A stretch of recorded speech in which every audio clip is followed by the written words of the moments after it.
I've always struggled with drug names, and if I reflect on my own learning, we were never taught this. And so as an educator, educating health professionals of the future, if I'm scared of saying drug names because I don't really understand how to say them, what does a student feel like when they're interacting with me? The thing I noticed mostly was that our pharmacy and pharmacology students had a lot of difficulty pronouncing drug names.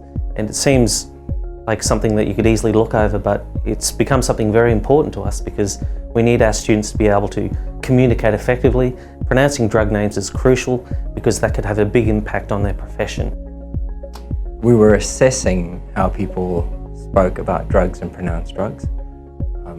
And we looked at our curriculum and realised that there really wasn't a scaffold for how we taught them.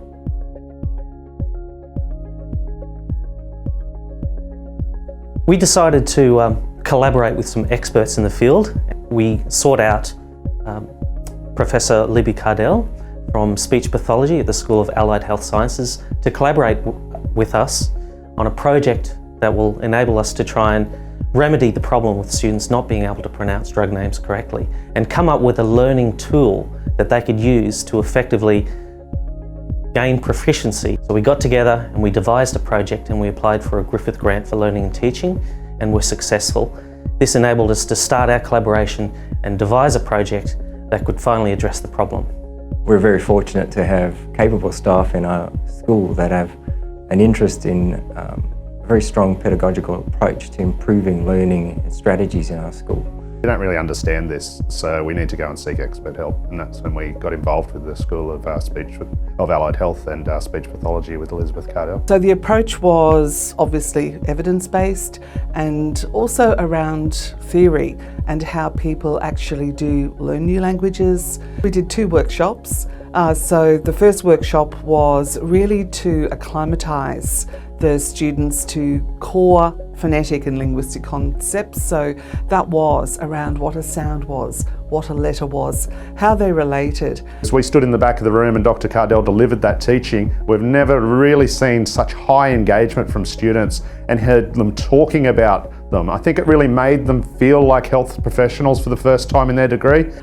Then building up to what syllables were, because the core of words are syllables, and then building up to the fact that words of more than one syllable actually carry different rhythm patterns, different stress patterns.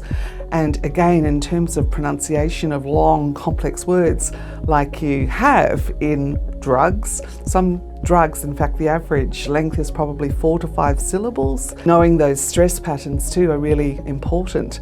I mean, if you say erythromycin, that sounds quite different to erythromycin. Matthew and Sean have a natural ability trying to break down barriers of how we used to do things, and they've found a unique way to get collaborations that work. Especially advantageous also to our international students, people who do not have English as their first language, so that they can train and they can gain a proper understanding of how it's spoken in standardised English. The enthusiasm that they've imparted on the entire school for similar types of activities has been the strength of the process. I was really delighted with the level of engagement. I'll be honest and say, going into it, I was thinking, pharmacy students, linguistics, doesn't necessarily seem to be kind of like a perfect fit. But the level of activity, the level of engagement and the level of wonderment that the students showed was beyond what I had expected. One of the defining moments of this project was during the workshop that was held by Professor Cardell, where myself and my collaborators just stood back there at the back of the room and watched it happen. The students were highly engaged, they loved it.